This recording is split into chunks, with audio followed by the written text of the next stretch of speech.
أعوذ بالله من الشيطان الرجيم بسم الله الرحمن الرحيم الحمد لله الصلاة والسلام على رسول الله ربنا زدنا علما رب اشرح لي صدري ويسر لي أمري واحلل عقدة من لساني يفقهوا قولي يا فتاح سبحانك لا علم لنا إلا ما علمتنا إنك أنت العليم الحكيم அல்ஹம்துலில்லா.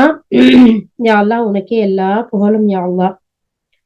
நம்ம முதல்ல ஒவ்வொரு நாளும் நம்ம சரி செய்ய வேண்டியது என்ன அப்படின்னு சொல்லி பாத்தீங்கன்னா நம்மளுடைய நம்மளுடைய நிய்யத்து பரிசுத்தமா இருக்கணும். யா அல்லாஹ் உனக்காக உன்னுடைய வார்த்தைகளை கேட்க வந்திருக்கேன் யா அல்லாஹ். நான் இதை கேட்டு அழகிய முறையில அமல் செய்யறதற்கு கிருபை செய் யா அல்லாஹ். முதல்ல நம்ம நிய்யத்தை பரிசுத்தமா வச்சு, ரெண்டாவது அந்த துவாவை செஞ்சு யா அல்லாஹ் கேட்கக்கூடிய ஒவ்வொன்றையும் யா அல்லாஹ் என்னுடைய வாழ்க்கையில நான் செயல்பட நீ தௌஃபீக் செய்ய அல்லாஹ். அடுத்து நான் இதை பூரா என் குடும்பத்தாருக்கு முதல்ல, ரெண்டாவது என்னுடைய உற்றார் உறவினர்கள், என்னுடைய நண்பர்கள், யா அல்லாஹ் அது அல்லாத மற்ற மக்களுக்கும் நான் எத்தி வைப்பேன் யா அல்லாஹ். நியத்தை தூய்மையாக்கி அல்லாஹிடத்துல துவா செஞ்சு நான் செயல் செய்வேங்கிற எண்ணத்தோட எத்தி வைக்கணும் அப்படிங்கிற சிந்தனையோட ஆரம்பிப்போம். ஓகே, அவுதுபில்லாஹி மினஷ் ஷைத்தானிர் ரஜீம். பிஸ்மில்லாஹிர் ரஹ்மானிர் ரஹீம். அல்ஹம்துலில்லாஹ். மொத்தத்துல 90 வசனங்கள் நம்ம சூரத்துல் பக்கரால படிச்சு முடிச்சிருக்கோம். 91வது வசனத்துல நாம பார்க்க போறோம். அல்லாஹ் சுப்ஹானஹு வ தஆலா சொல்லக்கூடிய செய்தி, இந்த குர்ஆன நம்ம இறக்கியத நம்பிக்கை கொள்ளுங்க அப்படிங்கிற ஒரு விஷயத்தை தான் அல்லாஹ் சொல்ல போறான். ஓகே பாப்போமா? ஸ்டார்ட் பண்ணுங்கம்மா.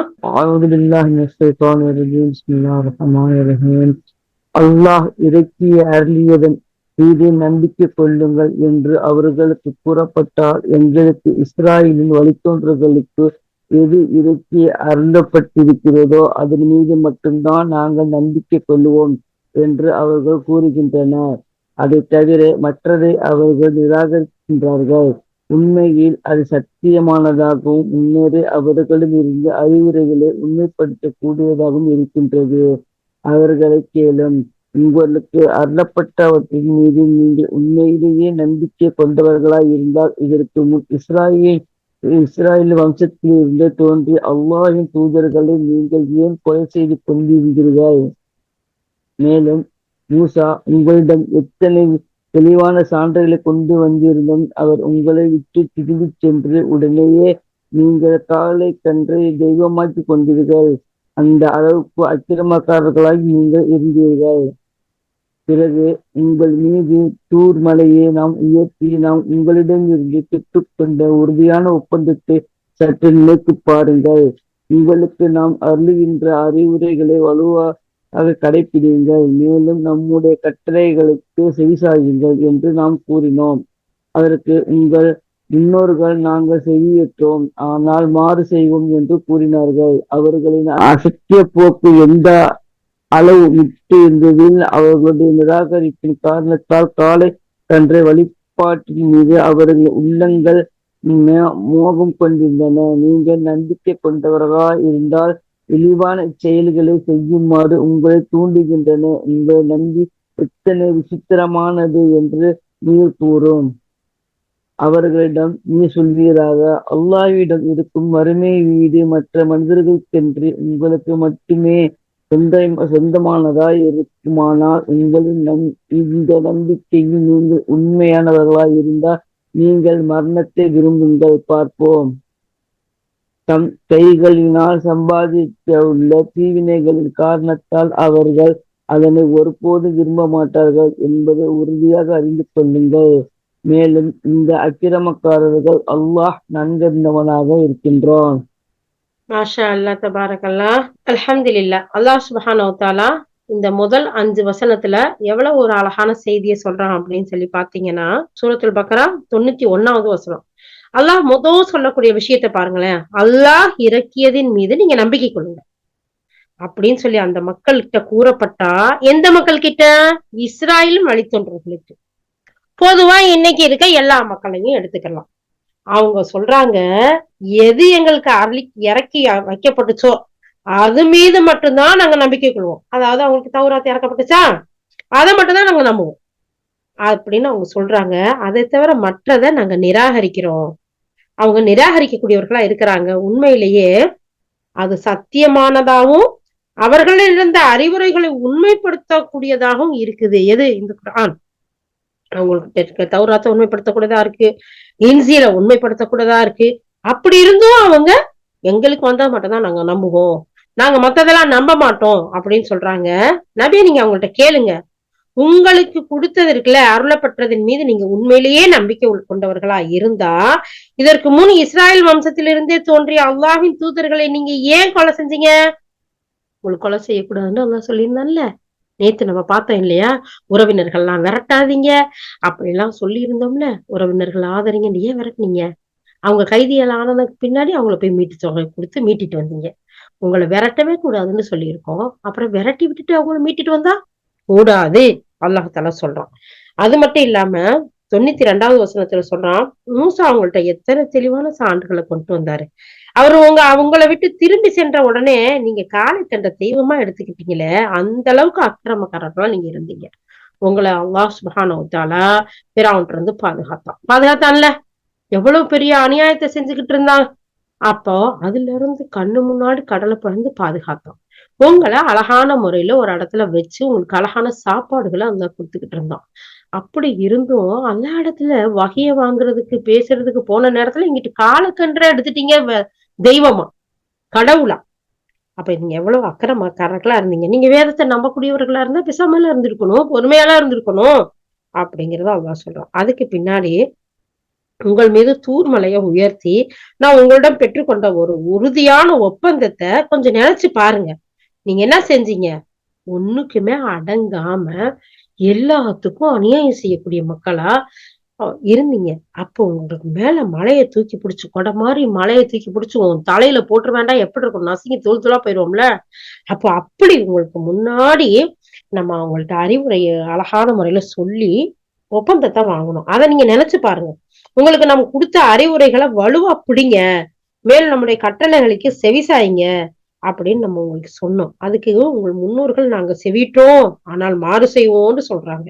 இந்த வசனம் தான் சுப்ஹானல்லாஹ், அல்லாஹ் பாதுகாக்கணும். சஹாபாக்கள் என்ன சொன்னாங்க? சமிஅனா வ அத்தஅனா, நாங்கள் செவியுற்றோம் கட்டுப்பட்டோம்னு சொன்னாங்க. ஆனா யூதர்கள் என்ன சொன்னாங்க தெரியுமா? காலு, அவங்க சொல்றாங்க, சமிஅனா நாங்க கேட்டோம், வாசைனா மாறு செய்வோம். எவ்வளவு பெரிய விஷயம். அப்போ அல்லாஹுடைய வசனங்களை நம்ம கேட்கும் போது கேட்கணும், கட்டுப்படணும். ஆனா இவங்க என்ன சொல்றாங்க? நாங்க கேட்டோம் ஆனா நாங்க மாறு செஞ்சோம் அப்படின்னு சொல்றாங்க. அவங்களுடைய இந்த அசத்திய போக்கு இருக்குல்ல, எந்த அளவுக்கு முத்தி போயிருக்கிறதுன்றா, அவங்களுடைய நிராகரிப்பின் காரணத்தினால காளை கடவுள் மீது அவங்க வழிபாட்ட அவங்களுடைய உள்ளங்கள் ஏத்துக்கிற அளவுக்கு மோகமா இருந்தாங்க. நீங்க நம்பிக்கை கொண்டவங்களா இருந்தா இழிவான செயல்களை செய்யுமாறு உங்களை தூண்டுகின்ற உங்கள் நம்பிக்கை எத்தனை விசித்திரமானதா இருக்குன்னு நீங்க சொல்லுங்க. அவங்கள்ட்ட எடுத்து சொல்லுங்க. இப்படி இருந்தும் அவங்க என்ன செஞ்சாங்க? எவ்வளவு அத்தாட்சிகளை, அல்லாஹ்வுடைய தூதரை, வேதத்தை கண்ணு முன்னாடி பார்த்தும் காலக்கன்ற கடவுளா எடுத்தாங்கல்ல. இன்னைக்கும் நம்மள எத்தனை பேரு இந்த வேதத்தை பக்கத்திலேயே வச்சுக்கிட்டு இது அல்லாத வேற பக்கம் போறோம். அவங்க பாதுகாக்கணும்.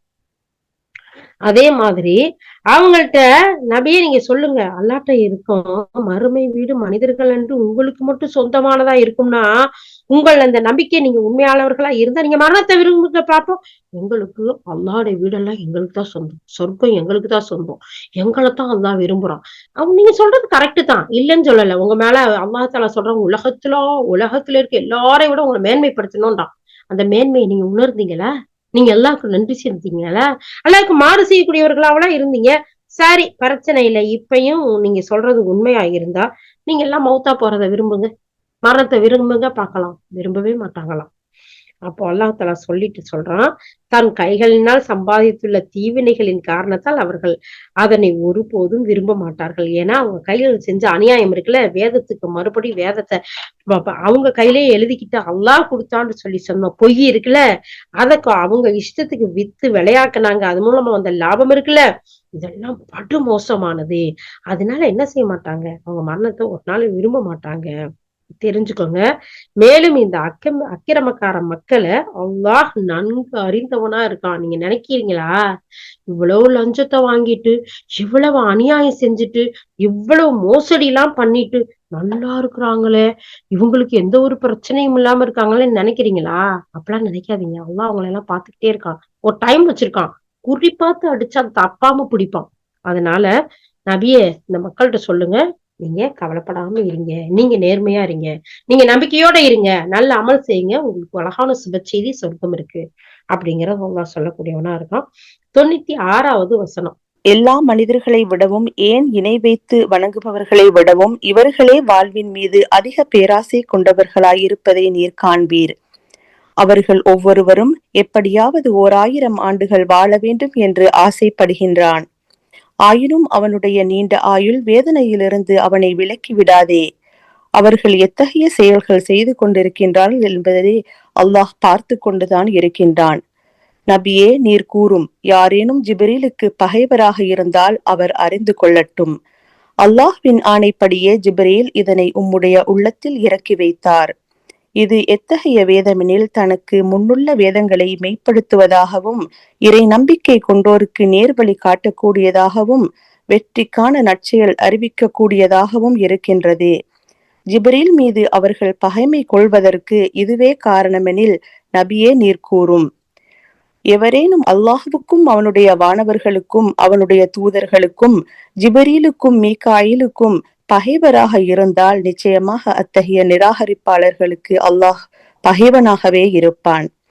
இன்னும் நபியே, சத்தியத்தை தெளிவாக எடுத்துரைக்கும் வசனங்களை நிச்சயமாக உமக்கு நாம் இறக்கி அருளி இருக்கின்றோம். பாசிகளை கீழ்ப்படியாதவர்களை தவிர வேறு எவரும் அவற்றை பின்பற்றுவதை நிராகரிக்க மாட்டார்கள். அவர்கள் ஓர் ஒப்பந்தத்தை செய்வதும் பிறகு அவர்களில் யாராவது ஒரு சாரார் அதனை முறித்து விடுவதும் எப்பொழுதுமே அவர்களுடைய வழக்கமாக இருந்து வந்ததில்லையா? தவிரவும் அவர்களில் பெரும்பாலானோர் உளமார்ந்த நம்பிக்கை கொள்வதில்லை. அல்ஹம்துலில்லாஹ். அல்லாஹ் சுப்ஹானஹு வ தஆலா இந்த 5 வசனத்துல 96ல இருந்து அல்லாஹ் சொல்லக்கூடிய விஷயங்களை பாருங்க. எல்லா மனிதர்களை விடவும், ஏன் என வச்சு வணங்குறவங்களை விடவும் இவர்களே வாழ்வுல அதிக பேராசை கொண்ட மக்களா இருக்கிறாங்க. யாரு? யூத மக்கள். அவங்க ஒவ்வொருத்தரும் 1000 ஆண்டு வாழணும்னு ஆசைப்படுறாங்க. ஆசைப்படுறது சரிதான், இல்லன்னு இல்ல. அந்த ஆண்டுகள்ல நன்மைகள் செய்யணும்ல, அழகான நல்ல உபகாரங்கள் செய்து கட்டளைக்கு கீழ்பட்டு அமலு சாலிஹாத் நல்ல அமல்கள் செய்யக்கூடியவர்களா இருக்கணும்ல. ஆனா இல்ல, அந்த வயசு அவ்வளவு கொடுத்தும் அவங்களுக்கு பிரயோஜனம் இல்லாம போயிருது. அது மட்டும் இல்ல, நபியே நீங்க சொல்லுங்க, யாராச்சும் ஜிப்ரீலுக்கு பகைவரா இருந்தா அவரு அல்லாவுக்கும் பகைவர்தாங்கிறத தெரிஞ்சுக்கட்டும். ஏன்டா ஜிப்ரீல் அவர் இஷ்டத்துக்கு எதையும் செய்யல, அல்லாவுடைய கட்டளைப்படி செய்யறாரு. அதனால அவருக்கு நம்பிக்கை கொள்ளக்கூடியவங்க அல்லாவும் நம்பக்கூடியவங்க. ஏன்னா நம்ம மலக்குகளை நம்பணுங்கிறது ஈமான்ல ஒரு பகுதி இல்லையா? அப்ப அல்லாஹாலா சொல்லி காட்டுறான். அதனால ஜிப்ரீல் மீது பகைமை கொள்வதற்கு காரணம் என்ன? அவங்க தனக்கு உள்ள வேதத்துக்கு அடுத்த வேதம் கொண்டு கொடுத்துட்டாங்களாம். அதுல வெற்றிக்கான செய்தி இருக்கான்.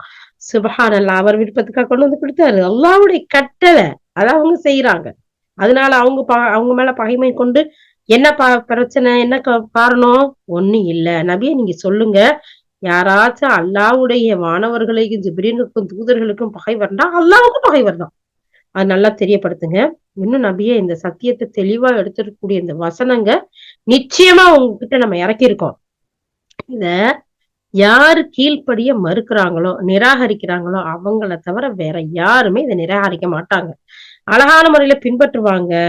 அவங்க ஒப்பந்தம் செய்வதும் அவங்கள்ட்ட யாராவது ஒரு சாரார் முறிச்சுடுறதும் எப்போதுமே அவங்களுடைய வழக்கமா தான் இருந்திருக்கு இல்லையா? அவங்கள பெரும்பாலும் உளமார்ந்த நம்பிக்கை கொள்ளவில்லை. அப்போ நம்பிக்கைய ஈமான உண்மையிலேயே அவங்க வச்சிருந்தாங்கடா நிச்சயமா அவங்க இந்த ஒப்பந்தத்தை மீற விஷயத்த செய்ய மாட்டாங்க. அது மட்டும் இல்ல, அவங்க என்ன செய்ய மாட்டாங்க, மக்களை அநியாயமா கொலை பண்ண அல்லாஹ்வுடைய தண்டனைகளுக்கு ஆளாக மாட்டாங்க அப்படிங்கிறத நம்ம பார்க்கணும்.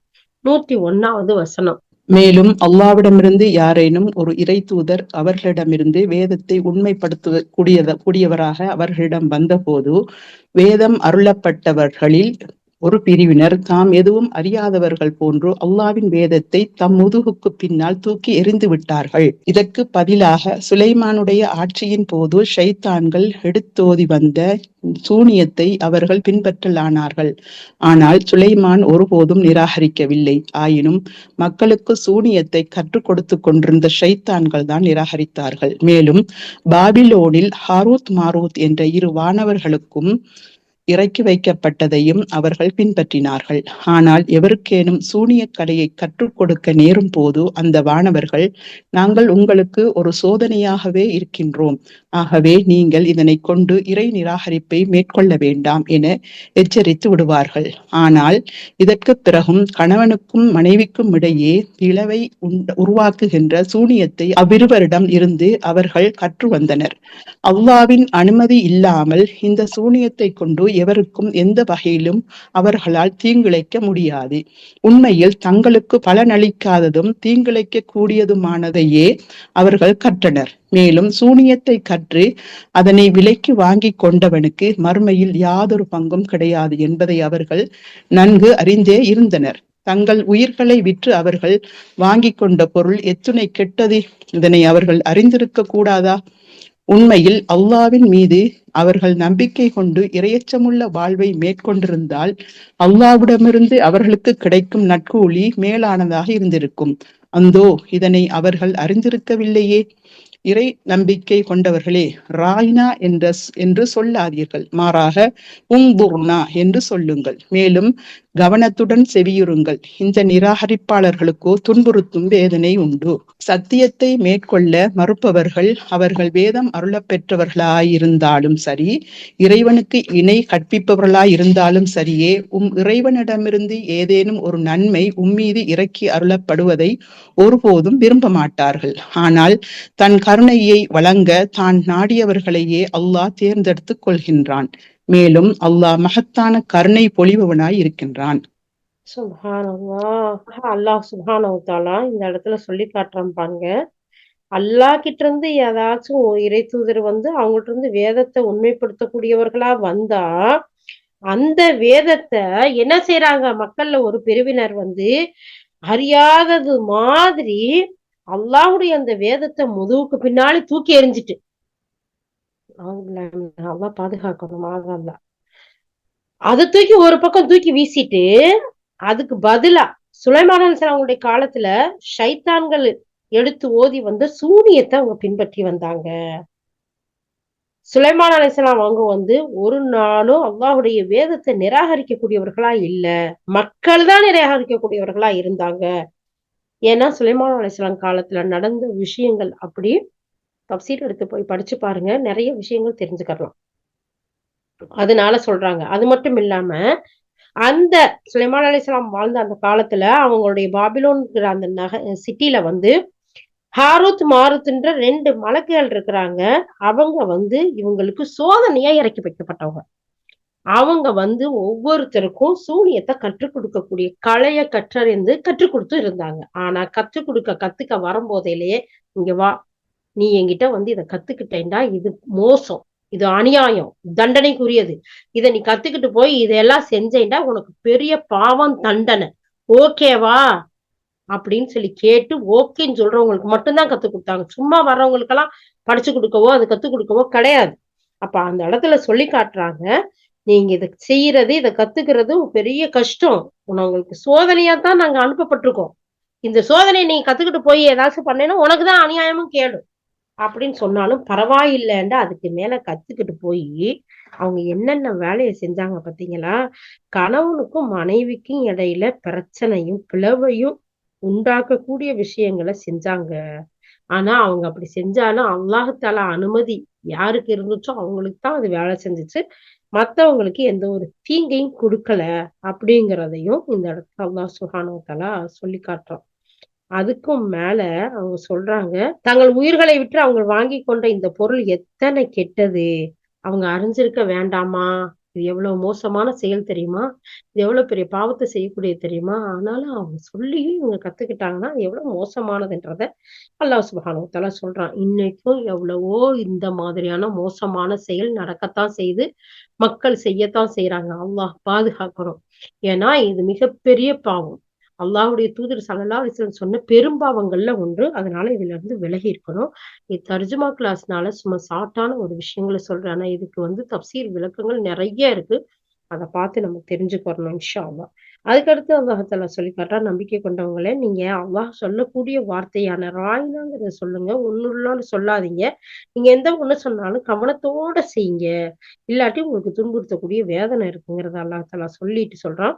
சத்தியத்தை மேற்கொள்ள மறுக்கக்கூடிய அவங்க வேதம் அருளப்பட்டவர்களா இருந்தாலும் சரி, இறைவனுக்கு இணை கற்பிக்கக்கூடியவர்களா இருந்தாலும் சரி, அவங்க என்ன சொல்றாங்கன்னா, ஒரு நன்மை உன் மீது இறக்கி வைக்கப்படுறத ஒருபோதும் விரும்ப மாட்டாங்க. நபி ஸல்லல்லாஹு அலைஹி வஸல்லத்துக்கு அல்லாஹ் நன்மை செய்யறத அந்த மக்கள் விரும்ப மாட்டாங்களாம். ஆனா நபி நபி அதாவது தன் கருணையை வழங்க தன் நாடியவர்களை அல்லாஹ் தேர்ந்தெடுக்கிறான். அவன் மகத்தான பேரருள் கொண்டவனா இருக்கும்போது, அவனுடைய கருணையை இப்படிதான் செய்யணும், இப்படி செய்யக்கூடாதுன்னு சொல்றதுக்கு சிலேவா இருக்கக்கூடிய, அடிமைகளா இருக்கக்கூடிய உங்களுக்கு என்ன உரிமை இருக்கு? இல்ல. அதனால நபியே நீங்க கவலைப்படாதீங்க. உங்களுடைய பணிய செய்யுங்க அப்படின்னு சொல்றான் அல்லாஹ் சுப்ஹானஹு வ தஆலா. ஓகே. 106வது வசனம். எந்த ஒரு வசனத்தையாவது நாம் அகற்றிவிட்டால் அல்லது மறக்க செய்துவிட்டால் அதற்கு பதிலாக அதனினும் சிறந்த அல்லது அதே போன்ற வேறு வசனத்தை நாம் கொண்டு வருகிறோம். நிச்சயமாக அல்லாஹ் ஒவ்வொரு பொருளின் மீதும் பேராற்றல் உள்ளவன் என்பதை நீங்கள் அறியவில்லையா? வானங்கள் மற்றும் பூமியின் ஆட்சி அதிகாரம் அல்லாஹ்விற்கே உரியது என்பதையும் அவனைத் தவிர வேறு எந்த பாதுகாவலனும் உதவியாளனும் உங்களுக்கு இல்லை என்பதையும் நீங்கள் அறியவில்லையா? இதற்கு முன்னால் மூசாவிடம் வினவப்பட்டது போல இப்பொழுது நீங்கள் உங்கள் இறை தூதரிடம் வினவ விரும்புகிறீர்களா? உண்மை யாதெனில் இவர் இறை நம்பிக்கையுடைய நடத்தையை விட்டுவிட்டு நிராகரிப்பு போக்கை மேற்கொள்கின்றார்களோ அவர் நிச்சயமாக நேரான வழியை விட்டு பிறழ்ந்து விட்டார். இந்த இடத்துல அல்லாஹ் சொல்லக்கூடிய விஷயத்த பாருங்களேன். எந்த வசனத்தையாச்சும் நீக்கிட்டு வேற ஒண்ண கொண்டு வந்தா அதை விட சிறந்ததுதான் அல்லாஹ் கொடுப்பான். அல்லாஹ் பேராற்றல் மிக்கவன்கிறத நீங்க தெரிஞ்சுக்கலையா? அல்லாஹ் மனிதர்கள் மாதிரி இல்ல. அல்லாஹ் பேராற்றல் மிக்க பெருங்கருணையாளன்கிறத நம்ம புரிஞ்சுக்கணும். நமக்கு ஏதாச்சும் ஒரு விஷயத்த போக்கிட்டு இது இந்த வசனத்துக்கு அல்லாஹ் சொல்றான். ஆனா இந்த இடத்துல நமக்கு இதை விட சிறந்தது அல்லாஹ் கொடுப்பான் அப்படிங்கிறது தான் அல்லாஹ்வுடைய தூதரும் நமக்கு சொல்லி கொடுக்குறாங்க. ஒரு மரணம் நடந்தாவோ இல்ல ஒரு இழப்புகள் நடந்தாவோ நம்ம என்ன சொல்லணும்? அல்லாஹ் இழந்ததை விட சிறந்ததை தருவான் அப்படிங்கிற துஆவத்தை அல்லாஹ்வுடைய தூதர் ஸல்லல்லாஹு அலைஹி வஸல்லம் சொல்லி கொடுத்திருக்காங்க. இந்த இடத்துல அல்லாஹ் வசனத்துக்கும் இதை சொல்றான். அப்போ இதை நம்ம தெரிஞ்சுக்கணும். அதுக்கு அடுத்து வானம் பூமியோட ஆட்சி அதிகாரம் யாருக்குரியது? அல்லாஹ்வுக்குரியது. வேற எந்த பாதுகாவலனும் அவனை தவிர கிடையாது, உதவியாளரும் கிடையாதுங்கிறத நீங்க புரிய வேண்டாமா? அல்லாஹுவை விட்டுட்டு வேற மனிதர்கள்ட்ட, அடக்கப்பட்டவங்கள்ட்ட, மரணித்தவர்கள்ட்ட, இல்ல மத்தவங்கள்ட்ட போய் கேட்கறது கூடாதுங்கிறது நீங்க இது கூட தெரிஞ்சுக்க வேண்டாமா? அல்லாஹ் தான் ஹய்யும் என்றும் உயிரோடும் நிலைத்து இருக்கக்கூடியவன், மரணமே இல்லாதவன். அப்போ மரணம் உள்ள மனிதர்கள்ட்ட போய் கேட்கறதோ மற்றவங்கள்ட்ட கேட்கறது கூடாது. இது கூட உங்களுக்கு தெரிய வேண்டாமான்னு அல்லாஹ் சுப்ஹானஹு வ தஆலா 107வது வசனத்துல கேட்கிறான் பாருங்க. அதுக்கு அடுத்து அல்லாஹ் தஆலா சொல்றான், மூசா அலைஹிஸ்ஸலாத்துட்ட அந்த மக்கள் கேள்வி கேட்டாங்கல்ல, அது மாதிரி நீங்களும் கேள்வி கேட்காதீங்க. இறை நம்பிக்கை உள்ள நல்ல நடத்தை உள்ளவர்களா இருந்தா நீங்க நல்ல நன்மை செய்யக்கூடியவர்களா இருங்க. நிச்சயமாக நேரான வழியை விட்டு பிறந்து விடாதீங்க இப்படிங்கறத அல்லாஹ் சொல்றான். கண்டினியூ பண்ணுங்கடா. வேதம் அருளப்பட்டவர்களில் பலர் நீங்கள் இறை நம்பிக்கை கொண்டு விட்டதற்கு பின்னர் உங்களை எவ்விதத்திலாவது நிராகரிப்பவர்களாய் திருப்பிட வேண்டும் என விரும்புகின்றார்கள்.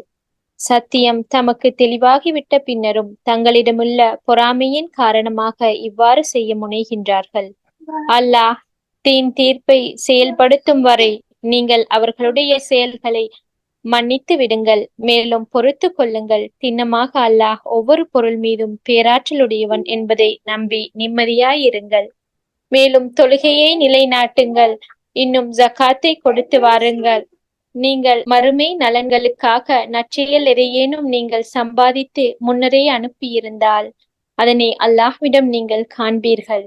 நீங்கள் செய்கின்ற அனைத்தையும் திண்ணமாக அல்லாஹ் உற்று நோக்கியவனாய் இருக்கின்றான். அல்லாஹ் சுப்ஹானஹு வ தஆலா இந்த இடத்துல சொல்லி காட்டுறான், வேதம் கொடுத்தவங்க நீங்க அவங்களுடைய மார்க்கத்தை பின்பற்றுறதுதான் விரும்புவாங்க, இஸ்லாத்தை ஏத்துக்கிற விரும்பவே மாட்டாங்க. ஆனாலும் அவங்களுக்கு ஏன் இந்த விரும்புறாங்க தெரியுமா? பொறாமையின் காரணமா தான். ஆனா இந்த மார்க்கம் உண்மையானது, அல்லாஹுடைய ரசூல் உண்மையானவர்கள், அல்லாஹுடைய தூதருக்கு வந்த இந்த வேதம் உண்மையானது என்று தெளிவா தெரிஞ்சும் ஏன் இதை விரும்புறாங்கன்னா பொறாமையின் காரணமா தான். அல்லாஹுடைய தீர்ப்பு அவங்கள சூழ்ந்து இருக்கும். அல்லாஹ் அவருடைய செயலை மன்னிக்காட்டி வேற யாரும் மன்னிக்க மாட்டாங்க. நீங்க இத என்ன செய்யுங்க மூமின்களே, இத பொறுத்துக்கங்க. ஆனா நீங்க கொண்ட கொள்கையில நிம்மதியா நம்பி இருங்க. அப்படி இல்லாட்டி அழிஞ்சு போயிடணும். அது மட்டும் இல்ல, தொழுகைய அந்தந்த நேரத்துல கரெக்டா தொழுவுங்க. எந்த ஒரு எக்ஸ்கியூஸும் சொல்லாதீங்க. எக்ஸ்கியூஸ் சொல்லக்கூடிய காரணங்கள் இருக்கு. மழைக்காலத்துல, பயணத்துல நீங்க அப்புறம் இல்ல நீங்க உங்களுக்கு உடம்புக்கு முடியாட்டி, அது தவிர வேற எக்ஸ்கியூஸ் சொல்லாதீங்க. புள்ள, மாமி, வீட்டுல மத்த வேலை, இதெல்லாம் எக்ஸ்கியூஸ் சொல்லாதீங்க. அந்தந்த நேரத்துல அதுலயும் ஆண்கள் ஜமாத்துல போய் தொழுகிறத மிஸ் பண்ணாதீங்க. ஜக்காத் இருக்குல்ல, அதை கரெக்டா கொடுத்துட்டு வாங்க. இந்த மாதிரியான உங்களுடைய நன்மை இருக்குல்ல, அதெல்லாம் நீங்க சம்பாரிச்சு அல்லாட்ட அனுப்பிட்டீங்கன்னா மறுமையில போய் நிச்சயமா அது எல்லாத்தையும் பார்ப்பீங்க. அல்லாஹ் இது ஒவ்வொன்னையும் கரெக்டா கணக்கெடுத்து வச்சிருக்கான். உங்களுக்கு மிகப்பெரிய நன்மையை கொடுப்பான் அல்லாஹ் செஞ்சா அப்படிங்கறத நான் சொல்றேன். ஒரு யூதராகவோ கிறிஸ்தவர்கள் வாதிக்கின்றபடி ஒரு கிறிஸ்தவராகவோ இல்லாத எவரும் சுவனம் புக மாட்டார் என்று அவர்கள் கூறுகின்றார்கள். இவை அவர்களின் நட்பாசைகளே ஆகும். அவர்களிடம் கூறுவீராக, உங்கள் வாதத்தில் நீங்கள் உண்மையாளர்களாயிருந்தால் அதற்குரிய உங்களுடைய ஆதாரத்தை கொண்டு வாருங்கள். உண்மையில் தனிப்பட்ட உரிமை உங்களுக்கும் இல்லை, வேறெவருக்கும் இல்லை. ஆம், எவர் தம்மை இறைவனிடம் முழுமையாக ஒப்படைத்து செயல் அளவிலும் நன்னடத்தையை மேற்கொள்பவராய் இருக்கின்றாரோ அவருக்குரிய நட்கூலி அவருடைய இறைவனிடம் அவருக்கு உண்டு. மேலும் அத்தகையவர்களுக்கு எவ்வித அச்சமும் இல்லை. அவர்கள் துயரப்படவும் மாட்டார்கள். அல்லாஹ் தாலா எவ்வளவு அழகா சொல்றான் பாத்தீங்களா? யூதர்களும் கிறிஸ்தவர்களும் சொல்றாங்களாம், எங்களை தவிர யாருமே சொர்க்கம் போக மாட்டாங்க, நாங்க தான் சொர்க்கத்துக்கு போவோம்னு சொல்றாங்களாம். இது அவங்களுடைய நப்பாசை. அவங்க மனப்பால் குடிக்கிறாங்க. அவங்க ஏதோ கற்பனை பண்ணிக்கிட்டு இருக்காங்க. அது உண்மை இல்ல. அது உண்மையா இருந்தா அதுக்குரிய ஆதாரத்தை கொண்டு வாங்க பாக்கலாம். உங்களுக்கு தனிப்பட்ட உரிமை சீட்டு அல்லாஹ் வழங்கி எழுதி கொடுத்துருக்கானா? வேற யாருக்குமே இல்லையா? நீங்க சொல்றது உண்மையா இருந்தா இப்படி அல்லாவே டைரக்டா பேசுறான் பாருங்க. அல்லாஹ் பாதுகாக்கணும். அதனால நம்ம என்ன சொல்லக்கூடாது, யூதர்கள் கிறிஸ்தவர்கள் தான் சொர்க்கம் போவாங்கன்னு சொல்றத அவங்களுடைய கற்பனையில சொல்றாங்க. இது அல்லாஹ்வே சொல்லி காட்டுறான். ஆனா யாரு இறைவன்கிட்ட முழுமையா அவங்க ஒப்படைச்சு நல்ல செயல் செய்யறாங்களோ அவங்களுக்கு அல்லாட்ட நற்கூலி இருக்கு.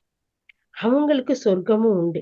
மேல அவங்க எந்த வித அச்சமும் இல்லாம, கவலையும் இல்லாம, துக்கப்படாம, துயரப்படாம இருப்பாங்க. சும்மா வீண் பேச்சு பேசுறவங்க இல்ல அப்படிங்கறத நம்ம பாக்குறோம் இல்லையா? சுப்ஹானல்லாஹ். அப்போ இந்த 112வது வசனம் நமக்கு சொல்றது, நம்மள இறைவன்ட்ட ஒப்படைச்சிடணும். அவன் எதை செய்ய சொல்லியிருக்கானோ அதை மட்டும் செய்யணும். அப்படி செய்யக்கூடியவங்களுக்கு நிச்சயமா இறைவன்ட்ட கூலி இருக்கு. அவங்களுக்கு இந்த உலகத்திலயும் கவலை இல்ல, அச்சம் இல்ல, துயரம் இல்ல.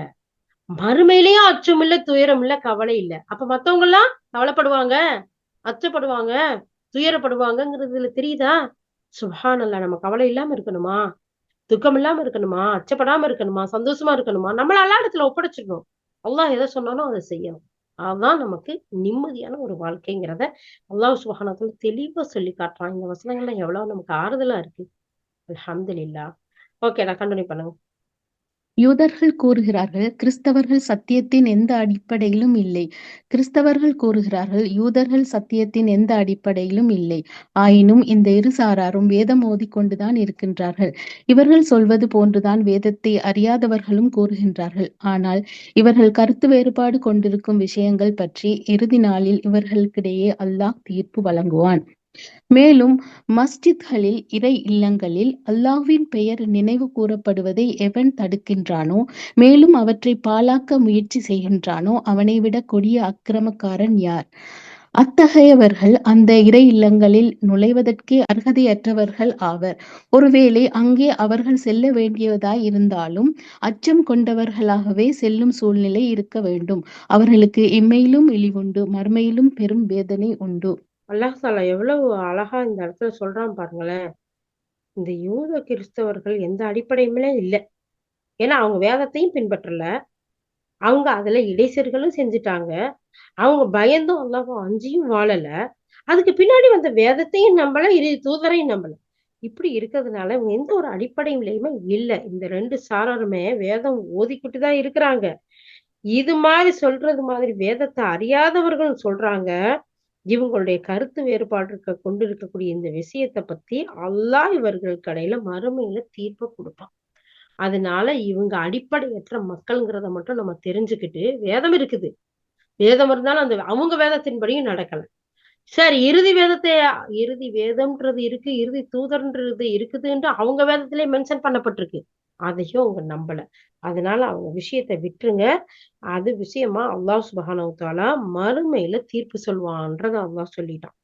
சொல்லிட்டு சொல்றான், பள்ளிகள்ல, மஸ்ஜிதுகள் இருக்குல்ல, அதுல அல்லாஹ்வுடைய பெயர் நினைவு கூறப்படுறத யாரு தடுக்குறாங்களோ, அத வீணாக்க முயற்சி சொல்றாங்களோ, அவங்கதான் கொடிய அக்கிரமக்காரர்கள்.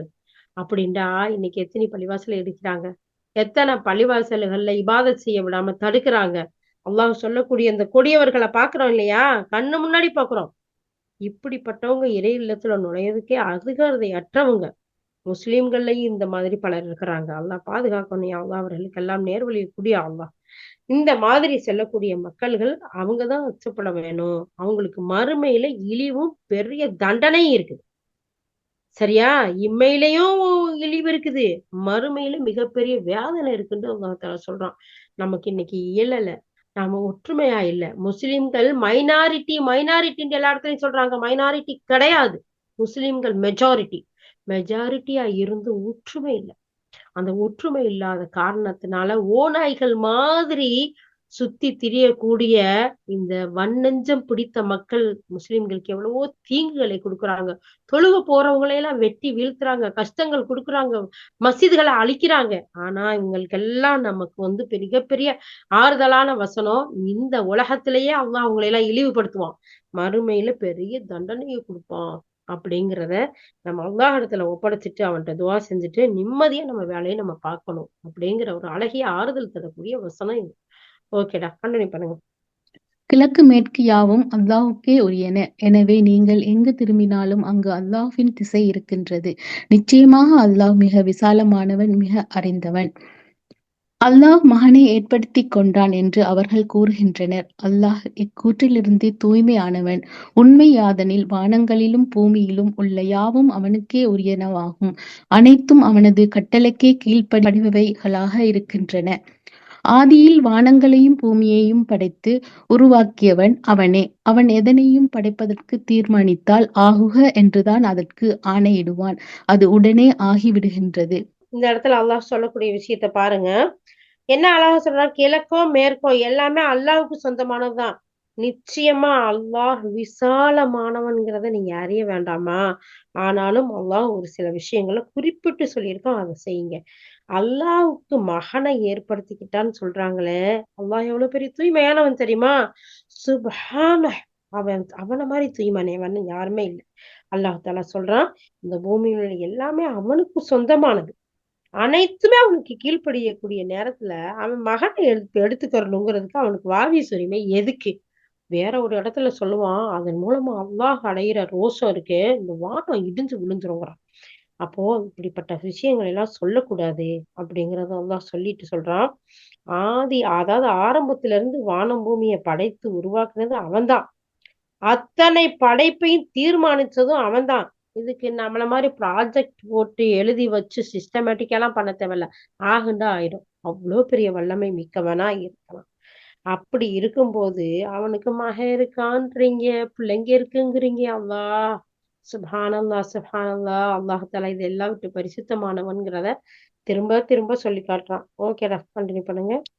எங்களுடன் நேரடியாகவே அல்லாஹ் ஏன் பேசக்கூடாது, அல்லது எங்களிடம் ஏதேனும் ஒரு சான்று ஏன் வரக்கூடாது என்று அறியாதவர்கள் கேட்கின்றார்கள். இவ்வாறே இவர்களுக்கு முன்பு சென்றவர்களும் கூறிக்கொண்டிருந்தார்கள். நேர்வழி தவறிய இந்த மக்கள் அனைவரின் மனப்பாங்கும் எப்பொழுதும் ஒரே மாதிரியாய் இருக்கின்றது. உறுதியாக நம்புவோருக்கு சான்றுகளை மிக தெளிவாக நாம் விளக்கி காட்டிவிட்டோம்.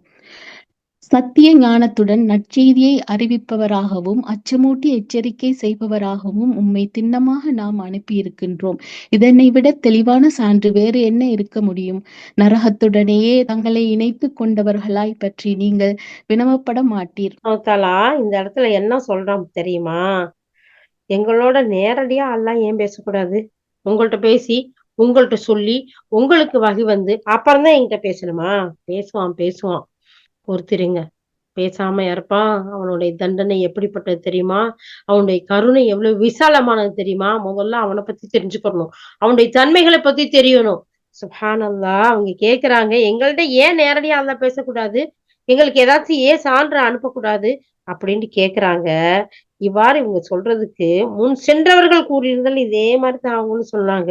அந்த மக்கள் அனைவருமே எல்லாருடைய மனப்பாங்கும் ஒரே மாதிரியாத்தான் இருக்கு. உறுதியா நம்பக்கூடியவருக்கு சான்றுகள் மிக தெளிவா நம்ம விளக்கி காட்டிட்டோம். எப்படிப்பட்ட சான்றை நம்ம காட்டியிருக்கோம் தெரியுமா? சத்திய ஞானத்தோட நற்செய்தியை அறிவிப்பவரா நபியே, உங்களை நம்ம அவங்களுக்கு அனுப்பியிருக்கோமே, நீங்க அச்சமூட்டுறீங்க, எச்சரிக்கை செய்றீங்க. இது உங்களுக்கு பத்தாதா? இதை விட தெளிவான சான்று வேற என்ன இருக்க முடியும்? நரகத்தோட தங்களை இணைத்துக் கொண்டவர்களை பத்தி நீங்க கேள்வி கேட்க வேண்டாம். அவங்க எல்லாம் நரகத்தோட தன்னை போய் இணைச்சுக்கிட்டவங்க. ஏன்னா உங்களை அல்லாஹ் சுப்ஹானஹு வ தஆலா எழுத படிக்க தெரியாத ஒரு அனாதையா இருந்த உங்களை எவ்வளவு அழகா பண்பாட்டாளரை ஆக்கி உங்களுக்கு செலக்ட் பண்ணி வேதத்தை கொடுத்து அழகான ஞானத்தை கொடுத்து நீங்க அவங்களுக்கு அச்சமூட்டி எச்சரிக்கை செய்யக்கூடிய ஒரு நடமாடும் ஒரு குர்ஆனா அல்லாஹ் சுப்ஹானஹு வ தஆலா நடமாடக்கூடிய பெரிய அறிவு களஞ்சியத்தை அல்லாஹ் சுப்ஹானஹு வ தஆலா கொடுத்தோம். ஆனா அவங்க அதை ஏற்றுக்கொள்ளல. இதை விட இன்னும் சான்று வேணும்னு கேக்குறாங்க. இதை விட வேற என்ன வேண்டி இருக்குங்கிறதா அல்லாஹ் சுப்ஹானஹு வ தஆலா சொல்றான். அடுத்ததா நபியே, யூதர்களும் கிறிஸ்தவர்களும் அவர்களுடைய வழிமுறையை நீர் பின்பற்றாத வரை உம்மை பற்றி மன நிறைவடையவே மாட்டார்கள். அல்லாஹ் காட்டிய வழியே நேர்வழியாகும் என்று அவர்களிடம் நீர் தெளிவாக சொல்லிவிடும். மேலும் இந்த ஞானம் உம்மிடம் வந்த பிறகும் அவர்களுடைய விருப்பங்களை நீர் பின்பற்றுவீராயின் அல்லாஹ்வின் பிடியிலிருந்து காப்பாற்றும் நண்பரோ உதவியாளரோ எவரும் உமக்கு இருக்க மாட்டார். மாஷா அல்லாஹ், அல்ஹம்துலில்லாஹ். அல்லாஹ் சுப்ஹானஹு வ தஆலா இந்த வசனத்துல ரொம்ப தெளிவா அல்லாஹ் தஆலா சொல்லிட்டான். என்ன சொல்லி காட்டுறான்? சத்திய வேதத்தோட உங்களை அனுப்பியிருக்கிறோம். நபியே, நீங்க இந்த யூதர்களும் கிறிஸ்தவர்களும் நீங்க அவங்கள பின்பற்றாத வரைக்கும் மனநிறைவு அடையவே மாட்டாங்க. அது அவங்களுக்கு கொடுத்தது. ஆனா நீங்க ஒரு விஷயத்த தெரிஞ்சுக்கங்க. உங்ககிட்ட ஞானம் வந்ததுக்கு பின்னாடி, தெளிவான வசனங்கள் வந்ததுக்கு பின்னாடி, அவர்களுடைய விருப்பத்தை நீங்க பின்பற்றணும்னு நினைச்சீங்கன்னு வச்சுக்கோங்களேன், உங்களுக்கு அல்லாஹ்வ தவிர வேற யாரும் காப்பாத்த உங்களுக்கு முடியாது. எந்த நம்பிக்கையாளரையும், நண்பரையும், உதவியாளரையும் நீங்க பார்க்கவே முடியாது. அதனால நீங்க என்ன செய்யணும்? கவனத்தோட இருக்கணும். கேர்ஃபுல்லா இருக்கணும். அல்லாஹ்வுடைய அந்த அச்சத்தோட, அவனுடைய வழிகாட்டுதலோட இருந்துக்கங்க. இவங்க விருப்பத்துக்கெல்லாம் நீங்க செயல்பட வேண்டிய எந்த அவசியம் இல்ல. அப்படிங்கிறத அல்லாஹ் சுப்ஹானஹு வ தஆலா சொல்றான். யா அல்லாஹ், இந்த அழகிய குர்ஆனை நீ வழங்கிய யா அல்லாஹ், என்னுடைய தூதருடைய வாழ்க்கை வரலாறுகளை படித்து அதன்படி எங்களுடைய வாழ்க்கையை அமைத்துக் கொள்ளக்கூடிய நன்மக்களின் கூட்டத்தில் எங்கள் ஒவ்வொருவரையும் சேர்த்து அருள் புரிவாயாக. வாஹிரு தஅவானா அல்ஹம்துலில்லாஹி ரப்பில் ஆலமீன். சுப்ஹானல்லாஹி வபிஹம்திஹி சுப்ஹானக்கல்லாஹும்ம வபிஹம்திக நஷ்ஹது அன் லா இலாஹா இல்லா அன்த நஸ்தக்ஃபிருக வ நதுபு இலைக். சுப்ஹான ரப்பிக ரப்பில் இஸ்ஸத்தி அம்மா யசிஃபூன் வஸ்ஸலாமுன் அலல் முர்ஸலீன் வல்ஹம்துலில்லாஹி ரப்பில் ஆலமீன். அஸ்ஸலாமு அலைக்கும் வரஹ்மத்துல்லாஹி வபரகாத்துஹு.